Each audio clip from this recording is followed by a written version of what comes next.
Hey everyone, today I got a video about some really weird and troubling things from places like Ubisoft with Assassin's Creed Shadows and more. And I talked to an insider at Ubisoft who has now spilled quite a bit to me, so let me tell you all about what they told me. We're going to talk Shadows, Hexe, and even Far Cry 7, and even how some of these creatives are running away in fear. And there's some YouTubers that are unfortunately calling for violence against Japanese people and more that'll be covered in this video. I vetted this person, they've been at Ubisoft for quite a while, and they reached out to clarify things to me and give me more insight into what's going on at the company. Firstly, they wanted to ensure that everyone knows that Shadows was not made by the main Ubisoft studio, so to speak. So, circling back, Ubisoft Montreal has effectively worked on every single Assassin's Creed game in some way. They are considered the main Ubisoft studio. But the ones that are working on Shadows as the leads is Ubisoft Quebec, which, as my insider told me, was mostly a support studio for a really long time. They did get their first chance at their first mainline Assassin's Creed game with Syndicate, which didn't exactly sell well, but this was less due to the quality of Syndicate and more so because Unity, if you guys remember, was such a busted release that it actually killed the momentum for the franchise and it affected Syndicate's sales too. And then this obviously got fixed once the next game came out, which was Origins. But weird that both mainline Assassin's Creed games that Ubisoft Quebec has worked on have duo protagonists in both games. And it's not working very well in Syndicate in my opinion, and so far previews are saying that Yasuke is the weaker character in every way here in terms of variety and such too. Also, my source told me that, and I didn't even know this, but Kim Belair, the co-founder of Sweet Baby Inc., she actually worked on Assassin's Creed Valhalla, not as a Sweet Baby consultant as far as we can tell, but as an actual writer at Ubisoft. I then looked this up and lo and behold, she did work on Valhalla and the expansions, but she's credited as Kimberly Belair instead, starting to make sense why Valhalla had really bad pacing and writing when I played it. My source also told me that Kim Belair's girlfriend worked on Valhalla as well. And Kim Belair was frequently found on the Ubisoft floors walking around and being a part of development for Valhalla. She also had a desk and everything that I'm told when Valhalla was being made. My source also told me there was a ridiculous amount of lesbian and feminist-leaning people on the writing team for games like Valhalla. And anytime internally someone referred to the player as he or as a male in general, these lesbian feminist devs would correct you instantly and demand that you refer to the player as she/he, but always put emphasis on ensuring that the she pronoun came before the male pronoun always internally when discussing things. Kim Belair would leave after Valhalla was done, and then I was told that Kim made sure that she got people hired that she vetted for that stayed at Ubisoft to, enact her will, so to speak, at the company as she left. As I was told, if you were white, you basically walk on eggshells constantly at any Ubisoft studio. However, if you're gay, black, or, anything but white pretty much, you seem to only fail upwards, which according to my source, is very frustrating for all the other employees who actually do their jobs. Apparently, internally too, these feminist devs were very angry when they found out that in Assassin's Creed Odyssey and Valhalla, that players were overwhelmingly choosing the male options over the female ones that are considered the canon options. And if you want to know why female Ivor is canon, it all comes back to Kim Belair and Sweet Baby, unfortunately. Exact numbers that I was given was around 70% of players chose Alexios in Odyssey over Cassandra, and 65% of players chose male Eivor over that of female Eivor. This frustrated developers internally, the feminist ones I mean, who are all left-leaning woke activists by the way. So this is why they opted, as I'm told by my source, to ensure that Naoe was not able to change her gender in the game. They genuinely wanted to force players into playing a female shinobi over a male one deliberately. And it was for no other reason than because that they were jealous and angry that despite their efforts, that the male versions were still evidently far more popular. Wild, right? Sorry, by the way, if I'm bouncing around all over these, Assassin's Creed games, but man, there's a lot to cover. So let's now go over some Yasuke stuff that I was told before I get into Hexe next. So as I was told by my source, the Yasuke removal stuff is smoke and mirrors according to them.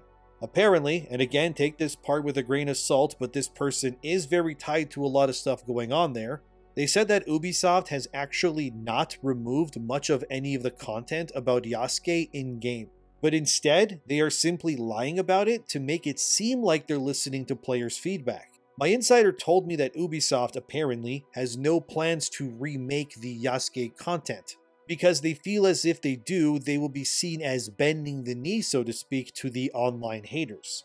So the idea here, according to my insider, is to lie about removing content to trick people into buying the game thinking that they change their ways. And yes, if you're a frequent watcher of the channel, you know that I've told you guys months ago how this was what my other insider told me would be the new meta going forward. Lie about changes, gaslight players into believing that they won, and then sell them a product that features all the things they loathe and then change nothing and then cash it at the bank. But yes, as I'm told, it's a marketing ploy designed to trick players into believing that Ubisoft has changed when they haven't at all. Also, I asked my source about the alleged Assassin's Creed 1 remake, and they told me that yeah, it's happening, it's in development right now. But according to them, the reason why it's being made is because Ubisoft is doing that giant hub concept, AC Infinity it's called. The idea is that you have this one portal app that opens the player to all of the experiences within Assassin's Creed. Call of Duty is doing this as well with recent releases too, how you can play, Black Ops 6, Warzone, etc., all from the same launcher. It's the same idea, but imagine you just click on an Assassin's Creed game and boom, you're in it, and then you can drop out and go into another game into a new timeline. As I'm told, Ubisoft's ambitious plan here doesn't stop at just the first game being remade. Listen to this. As my source told me, they're remaking everything, game by game, all the way up until Origins. So to clarify, Origins, Odyssey, and Valhalla, and I guess Mirage, will not be remade in the future. But Assassin's Creed 1, 2, Brotherhood, Revelations 3, 4, well 4 we know is being remade right now and should release either this year or next. And this would also include stuff like Unity, and maybe even Syndicate will also be remade, so that it can all release looking and I guess playing similarly, so when you launch this Infinity app, you can just jump into whichever game and it's all seamless. So yeah, you heard that right, multiple remakes. I don't know about the smaller games like the China one or the Russian one or the one with Adeline, I don't know about those ones. But they just told me that the mainline ones will be remade, so no idea if they'll make them like Valhalla and add RPG elements, or if they will just do a more streamlined action-adventure pure remake, but there you go. They're remaking everything, fellas. Well, if they don't go bankrupt, that is, I guess. I did ask if there were any murmurings of new settings or games that are post-Shadows and Hexe. As of right now, the answer is no. Apparently Hexe, or Hexe, however you say it, is in development hell. The game doesn't even have solid gameplay features yet. It's more of a concept that is still struggling to find its foothold, but from what I'm told, the game will, yes, star a single female character.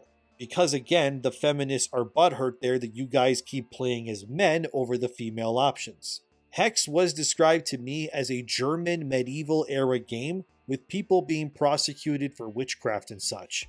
There is a map apparently at Ubisoft that details all of their potential ideas for this Hexe game.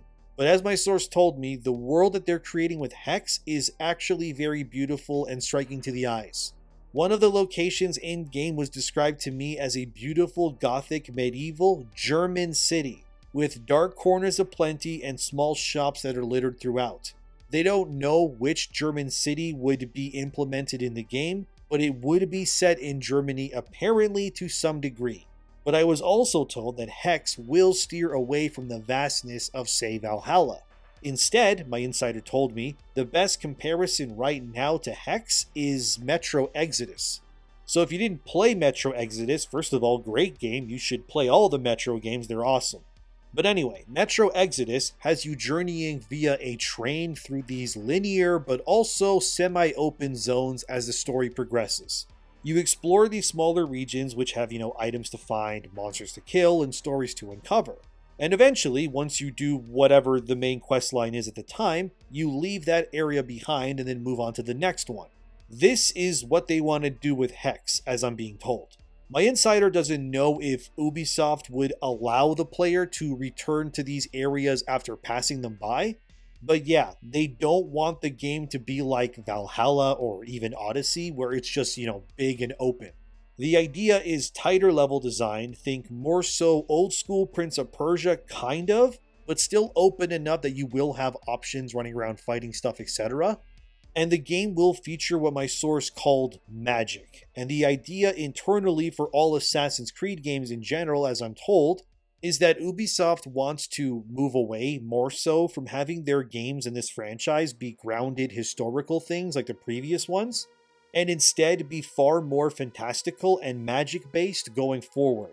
Yes, I know that all the games have issue artifacts, but the best comparison that I was being described to is how Odyssey had, Cyclopses and Medusa and all of that. Ubisoft wants more fantastical elements in these games, and Hexe is meant to blow the doors off, so to speak, and turn this series into a borderline fantasy game almost. I have no idea if you will fight stuff like, werewolves or something or whatever, but they could probably just say that the issue experimented with the genes of animals with humans like they did in Odyssey to explain it away. But the idea overall is to have a fantastical, more linear-based, smaller zone, Metro Exodus-like experience, but it's still Assassin's Creed. Do you guys think that's a good idea? Let me know in the comments, because again, this game, as I'm told, is struggling really badly behind the scenes and not a lot of progress has been made with it. My insider said that the reason that development has been so slow on Hexe is because a large portion of the team working on it have been moved onto Shadows in order to fix it because, as my source put it, that game is really effed up behind the scenes.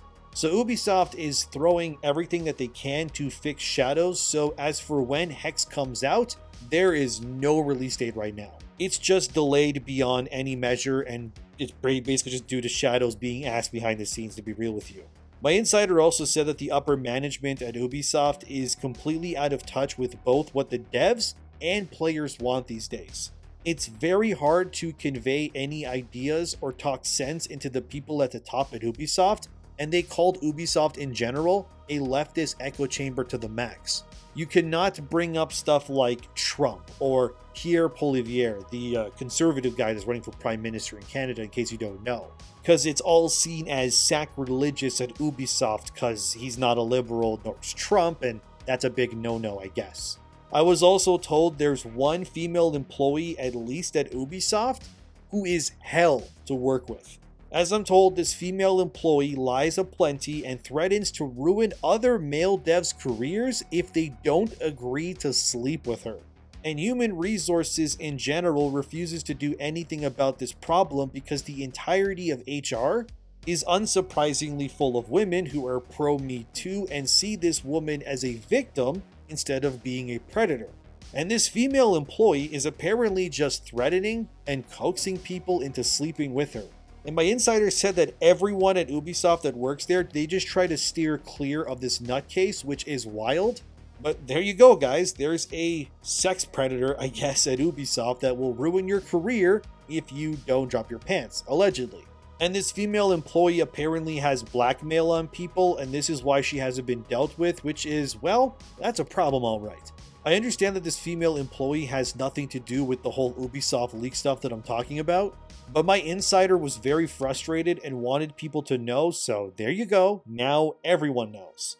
They also said that it's borderline impossible to pitch new ideas for games, and that all the game ideas come from upper management only.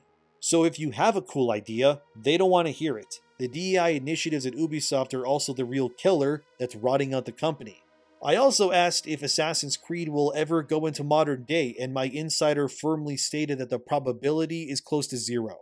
The reason being is that Ubisoft higher-ups never want the games to feature actual guns that are efficient and stuff like, cars.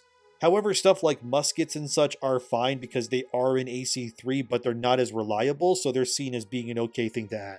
But they do want to firmly stay in the past with this franchise, so if you wanted a World War II Assassin's Creed game anytime soon, it's likely not happening, sorry. Ubisoft has also lost around 1,000 employees at Ubisoft Montreal over the years, bringing their dev count from 4,000 to 3,000 over there. As I'm told, this was mostly because Ubisoft forced work-from-home hires to come in, and it ruined morale, And they also implemented dozens of DEI policies that ended up driving out a lot of senior talent from Montreal. Again, reminder, this is their flagship studio that has now lost 1,000 employees over the years. Most of these people weren't even fired, they just kind of left out of frustration. Now, let's get into Far Cry 7.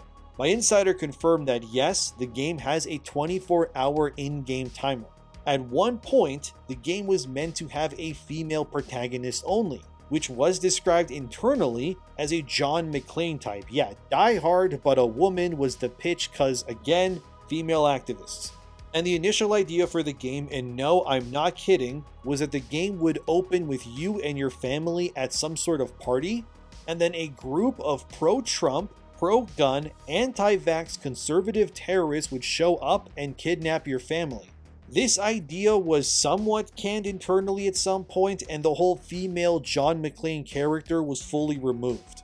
So now, as I'm told, Far Cry 7 only has a sole male protagonist that you can now play as. My insider also said that IGN was false in their claim, where they reported that the game would take place on an island in China. The only part that they got right apparently about the game's setting was that it was on an island. But the game is instead 100% set in the United States, not China. I'm told that the game gives you plenty of choices as to who you can save from your family or not, but it is impossible to save every single family member currently in one single playthrough. Now, I don't know if in repeated playthroughs if you can save them all though. Also, the conservative angle for the main villain is apparently still in the game, so that will probably piss people off for sure, but there's some twist that I'm told in the story where people are revealed to not be who they say they are.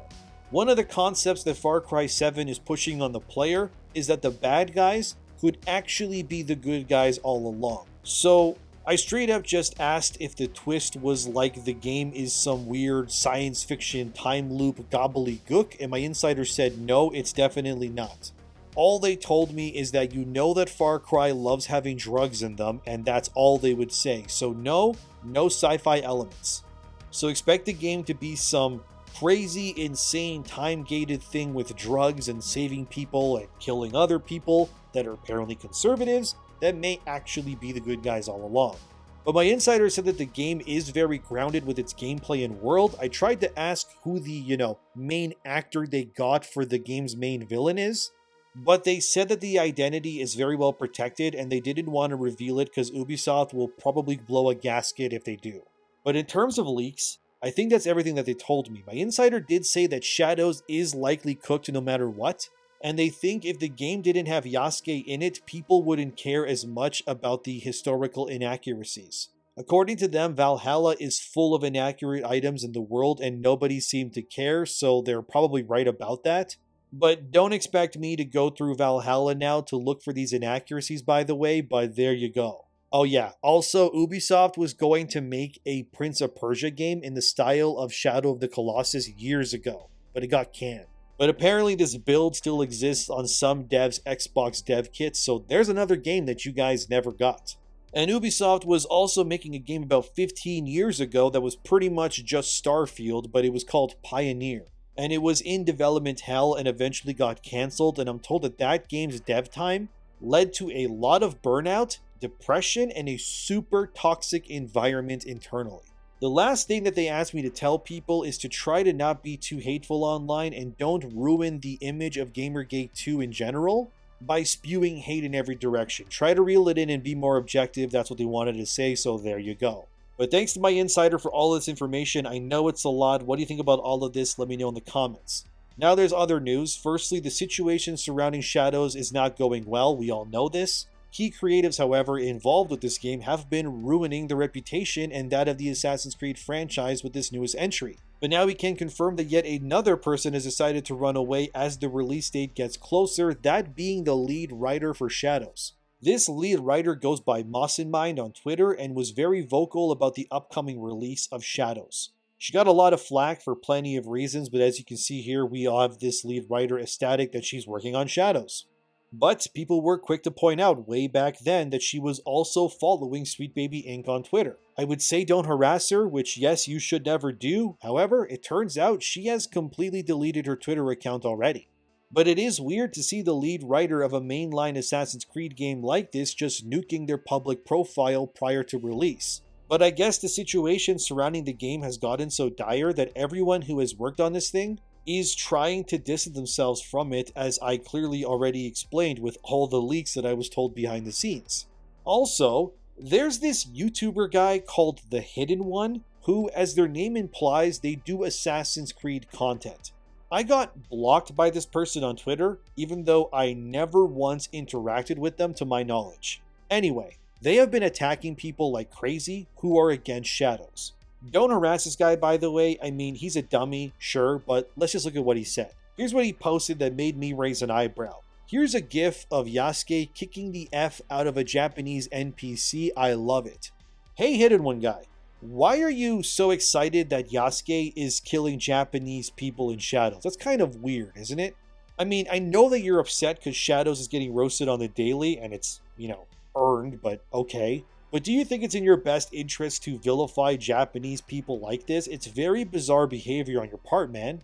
You shouldn't be saying stuff like this because we both know that if it was black people being massacred, you would never say something like this, but this is somehow okay. I would say I'm disappointed in you, but you probably hear that often already, but don't do this, man. Be better than this. Especially if your whole brand is Assassin's Creed, why would you want to get people upset and get a whole region of that, fan base out there hating you for views? It's not worth it. I just wanted to bring this to people's attention. This Hidden One guy doesn't need to unblock me, that's fine. I just found his response here to be disappointing, but I think this is plenty. From all of the leaks and the other things, what do you guys think about all of this? Let me know. Thank you for watching, subscribe, take care of yourselves everyone, and I'll see you guys in the next one.